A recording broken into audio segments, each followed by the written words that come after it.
लड़की का चलती हुई कार के सामने आ जाना। अपने दिलो दिमाग पर संतुलन बनाने की कोशिश में उलझा रवि क्या करूं क्या ना करूं की उधेड़बुन में था। कार की हेडलाइट लड़की के ऊपर पड़ते ही उसके होश उड़ गए। रवि की नजर लड़की पर पड़ी। उसके गले का नीला दुपट्टा देख वो सुन्न सा हो गया। अभी तक रवि कल रात उसके घर पर हुई घटना से उभरा ही नहीं था कि फिर से वही नीला दुपट्टा, वही लड़की ऐसे अचानक उसके सामने आ गई थी। कार के एसी की ठंडक में भी वो पूरी तरह पसीने से लथपथ हो गया और अचानक से उसने खुद को ही झकझोर के उस भयानक तंद्रा से खुद को जगाया। रवि को समझ आ गया था कि उसके पास समय नहीं था और अचानक पता नहीं कहां से उसके अंदर इतनी फुर्ती आई कि उसने कार की स्टीयरिंग को फुल लेफ्ट टर्न में मोड़ दिया था और साथ ही जोर से ब्रेक पर पैर दबा दिया। अंदर बैठे सबकी जान अटक गई थी। 80 की स्पीड में चल रही कार एक तेज स्क्रीच के साथ रुक गई, लेकिन रुकते रुकते कार पूरी तरह घूम चुकी थी। ऐसा लग रहा था कि लड़की को बचाने के आशय से लिया हुआ यह निर्णय सबके लिए घातक हो सकता था। कार रुक चुकी थी, लेकिन अभी भी सबकी धड़कनें तेज थी। किसी को कुछ समझ में नहीं आ रहा था। राम्या का तो रोना निकल गया। शिट, ये क्या हो गया? वो लड़की। चलती हुई कार के सामने आ रही लड़की अब आसपास कहीं दिखाई नहीं दे रही थी। रवि अभी भी सुन्न था। कार में बैठे सभी लोग डरे हुए थे और किसी के अंदर हिम्मत नहीं थी कि दरवाजा खोल के बाहर निकल के देखे कि आखिर हुआ क्या था। वो लड़की जो अभी कुछ देर पहले भागती हुई कार के सामने आकर टकराने वाली थी, वो आखिर गई कहां? रवि ने हिम्मत जुटा के कांपते हुए थोड़ा मुड़कर सड़क की तरफ देखा। वो लड़की सड़क पर पड़ी हुई थी, ऐसी जैसे उसमें अब जान बाकी ही ना हो। रवि उस लड़की की तरफ देखने की पूरी कोशिश कर रहा था, लेकिन उसके आंखों के सामने जैसे अंधेरा छा रहा था।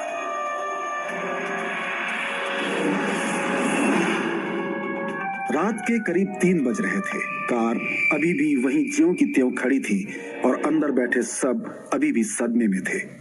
उस्मान ने रवि को कहा, भाई गाड़ी भगा, निकलते हैं जल्दी यहां से। लेकिन रवि को जैसे कुछ सुनाई ही नहीं दे रहा था। इस समय सड़क पर गाड़ियों की आवाजाही ना के बराबर थी। नहीं तो ऐसे भयानक एक्सीडेंट के बाद भी यहाँ तो भीड़ लग चुकी होती। विकास अभी भी लड़की को देखे जा रहा था।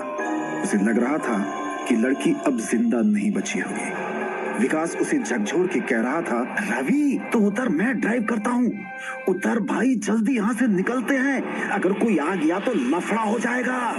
रवि और उसके दोस्तों को यही लग रहा था कि किसी ने इस भयानक एक्सीडेंट को नहीं देखा, लेकिन उन लोगों को यह पता नहीं था कि जिस समय वो लोग मुरथल के ढाबे से निकले थे, उसी वक्त से एक बाइक निश्चित दूरी बनाए उनका पीछा कर रही थी और इस एक्सीडेंट के होते ही वो बाइक थोड़ी ही दूर रुक गई थी। बाइक पर बैठे शख्स ने अपने हेलमेट से अपना चेहरा छुपाए रखा था, लेकिन रवि का पूरा ध्यान उस लड़की पर ही था। उसे किसी की बात नहीं सुनाई दे रही थी और जैसे किसी अदृश्य शक्ति से वशीभूत हो, वैसे रवि ने कार का दरवाजा खोला और सड़क के उस पार पड़ी लड़की की तरफ चल पड़ा। पीछे से सब लोग उसे वापस कार में बैठने को आवाज दे रहे थे, लेकिन रवि एकदम सुन्न सा उस लड़की की ओर बढ़ रहा था। जैसे जैसे रवि उस लड़की के करीब जा रहा था, वैसे ही माहौल में एक तेज खुशबू उसे महसूस हो रही थी। ये खुशबू ठीक वैसी ही थी जैसी कल रात उसे उसके घर में महसूस हो रही थी। रवि के लिए ये एक बहुत ही भयानक सपने जैसा था। रवि अब उस लड़की के एकदम नजदीक पहुंच गया था और जैसे वो उसके पास पहुंचा, वो खुशबू एकदम तेज हो गई। रवि के दिमाग में हजारों सवाल एक साथ उठ रहे थे। रवि ने उस लड़की को गौर से देखा। उस लड़की के गले पर ठीक वैसा ही नीला दुपट्टा था जैसा उसने कल रात अपने घर से निकली लड़की के गले में देखा था। रवि के लिए यह रहस्य विचारों से परे था। वो मन ही मन सोच रहा था, यह कैसे हो सकता है? क्या यही लड़की कल रात उसके घर पर थी? क्या कल रात उसके घर पर जो भी हुआ वो हकीकत थी या उसका कोई भ्रम? या फिर अभी जो उसके सामने ये लड़की सड़क पर पड़ी हुई है, ये हकीकत है या फिर कोई भ्रम? इस सोच में डूबा हुआ रवि वहीं सड़क पर लड़की के पास बैठ गया और यंत्रवत उसने लड़की का चेहरा अपनी तरफ घुमा के देखने की कोशिश की। रात में चंद्रमा की शीतल चांदनी में लड़की का चेहरा बिल्कुल साफ दिख रहा था। साफ गोरा रंग, सुंदर नयन नक्श, गुलाबी होंठ और माथे पर लगी चोट से बहता लाल खून। इतनी सुंदर लड़की के साथ ऐसा हादसा क्यों हुआ?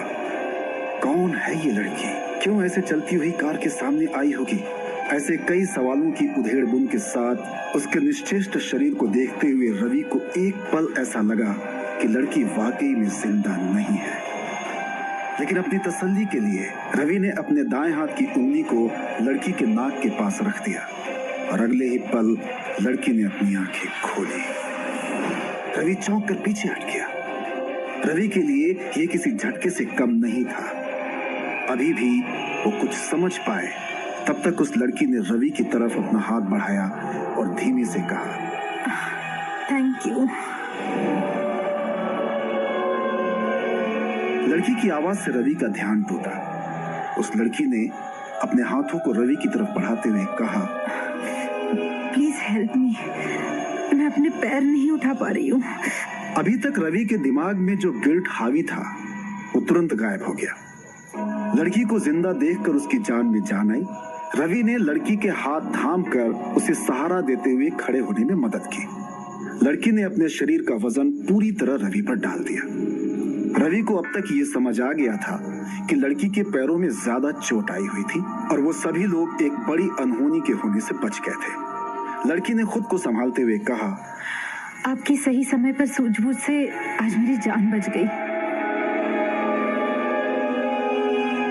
वो लड़की की बात सुनकर ही उस पर भड़कने लगा। मेरी सूझबूझ? तुम्हें जरा भी अंदाजा है कि कितनी बड़ी घटना हो जाती? दिखाई नहीं देता? ऐसे रात के वक्त कौन सड़क के बीचों बीच भागते हुए चलती हुई गाड़ी के सामने आता है? वो तो तुम्हारी और हमारी किस्मत अच्छी थी जो तुम आज जिंदा हो, वरना तुम्हारे चक्कर में आज मुझे जेल जाना पड़ता। रवि अब अपना पूरा गुस्सा लड़की पर उतार रहा था और न जाने गुस्से में वो क्या क्या बोल गया था। रवि के गुस्से को देखकर वो लड़की फूट फूट कर रोने लगी थी। रवि को समझ नहीं आ रहा था कि वो क्या करे। तब तक राम्या, स्वाति, उस्मान और विकास भी वहां आ गए थे। राम्या और स्वाति ने रवि के सहारे खड़ी लड़की को अपना सहारा दिया और कार की तरफ ले गए। राम्या और स्वाति ने उस लड़की को कार में बिठाया। लड़की के पैरों में चोट की वजह से ज्यादा दर्द हो रहा था और वो कराह भी रही थी। ये देखकर राम्या ने सीट कवर में खोसी एक पानी की बोतल निकाल लड़की की ओर बढ़ाई। लड़की पानी का एक घूंट पीकर अपने आप को संयमित करते हुए बोली, सॉरी, मेरी वजह से आप सबको, अगर आप लोग आज नहीं आते तो पता नहीं मेरा आज क्या होता। इतना बोलकर लड़की जोर जोर से रोने लगी। सब ये सोच में पड़ गए कि लड़की पैरों में लगी चोट की वजह से रो रही थी या कुछ और बात थी। कुछ देर बाद लड़की ने अपने आप को संयमित किया और कहा, मेरा नाम ज्योति है। सबने ज्योति को अपना परिचय दिया। रवि बस ज्योति को एकटक देखे जा रहा था, जैसे अभी भी वो कल रात उसके घर आई लड़की से ज्योति को मिलाने की कोशिश कर रहा था। ज्योति को देखकर ऐसा लग रहा था कि विकास, राम्या, स्वाति, उस्मान और रवि से मिलने के बाद उसमें अब थोड़ी हिम्मत आ गई हो। उसने रवि की तरफ देखा और बहुत ही अपनेपन के भाव से रवि का हाथ अपने हाथ में लेते हुए फिर से कहा, थैंक यू सो मच। ज्योति के साथ जो भी हुआ उसके लिए राम्या को बुरा भी लग रहा था और ज्योति के लिए थोड़ी सहानुभूति भी हो रही थी। लेकिन ज्योति का रवि के प्रति इतना अपनापन दिखाना भी राम्या को पसंद नहीं आ रहा था और ये उसके चेहरे पर साफ नजर आ रहा था। रवि ने उसे सांत्वना देते हुए चुप करने की कोशिश की। रवि ने कहा, देखो ज्योति, सब ठीक हो जाएगा, डरो मत, हम सब तुम्हारे साथ हैं। लेकिन ऐसा क्या हुआ तुम्हारे साथ? इतनी रात गए अकेली, तुम इस रास्ते पर क्या कर रही थी? रवि ज्योति से सवाल कर रहा था, उसके साथ क्या हुआ जानने की कोशिश कर रहा था।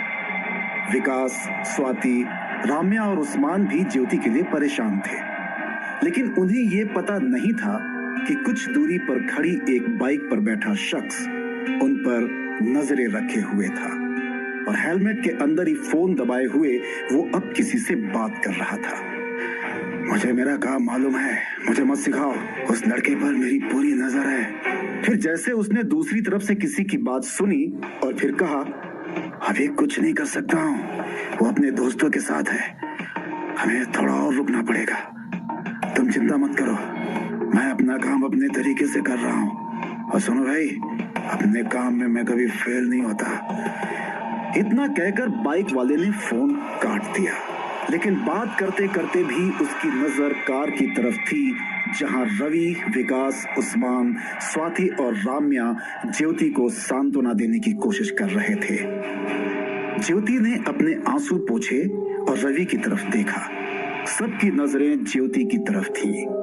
सबकी नजरों में वही सवाल था जो रवि ज्योति को पूछ चुका था। लेकिन उसके बाद जो बात ज्योति ने बताई, उससे सभी के सवालों के जवाब तो मिल गए, लेकिन इस समाज पर कई सवाल छोड़ गए। आखिर क्या था ज्योति का रहस्य? क्या रवि को दिखने वाली नीले दुपट्टे वाली लड़की ज्योति ही थी? क्या हुआ था ज्योति के साथ और कौन था वो रहस्यमयी बाइकर? जानने के लिए सुनिए गुमनाम है कोई का अगला भाग प्रतिलिपि FM पर। I hear a whisper echoing through